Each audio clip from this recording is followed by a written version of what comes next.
নমশ্রী জ্যোতিরাজায় বিবেকানন্দ সুরায়ে সচ্চিৎ সুখ স্বরূপায় স্বামিনে তাপহারিণে। একটি বই পড়া শুরু করেছি গতকাল থেকে, স্বামী চিৎঘনানন্দ পুরী রচিত আচার্য শঙ্কর ও রামানুজ। তো খুবই ভালো বই। শঙ্করাচার্য তো জানেন যে সবচেয়ে প্রতিভাবান ব্যক্তি, যিনি সমস্ত শাস্ত্রের, হিন্দু শাস্ত্রের সমস্ত ব্যাখ্যা রচনা করেছেন, হিন্দু ধর্মের পুনর্জাগরণ করেছিলেন, মঠ স্থাপন করেছিলেন। মাত্র 32 বছর তার আয়ু।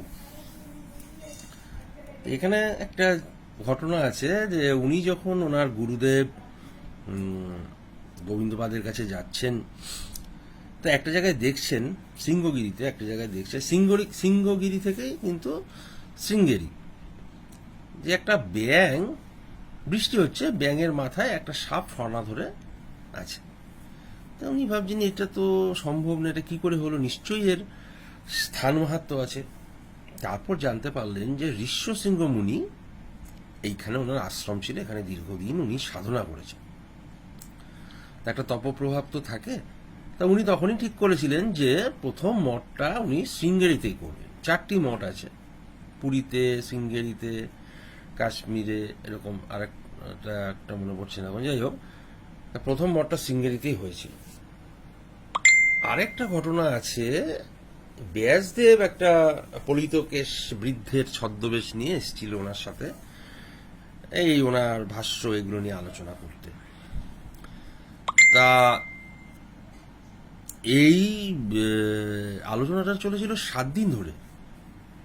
কোথাও যদি লেখা থাকতো, কোথাও অপূর্ব সেই আলোচনা, একটা অপূর্ব ঘটনা। একটা ঘটনা আছে,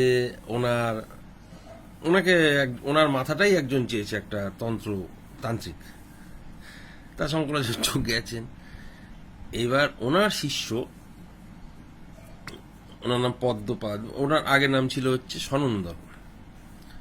তো সে তখন ওনার ছিল, নৃসিংহ দেবতা ছিল ওনার